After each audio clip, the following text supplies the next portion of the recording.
مساء الخير أصدقائنا أصدقاء محامي الشارع، يا رب تكونوا بخير دايما.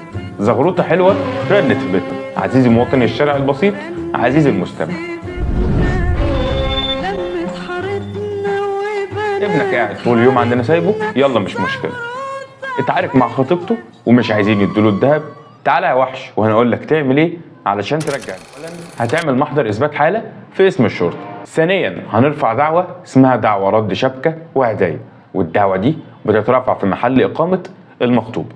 ولو المخطوبة عدت ال 21 سنة هختصمها بشخصها، ولو ما عدتش ال 21 سنة هختصم والدها. طبعا قبل أي حاجة لازم أقدم طلب تسوية، والطلب ده بستنى بعديه 15 يوم وبرفع الدعوة بتاعتي. أثناء سير الدعوة بيتم إحالتها للتهاية.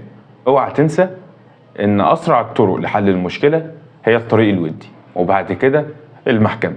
ما تتسرعش وحل مشكلتك الأول بصورة ودية. تصبحوا على خير.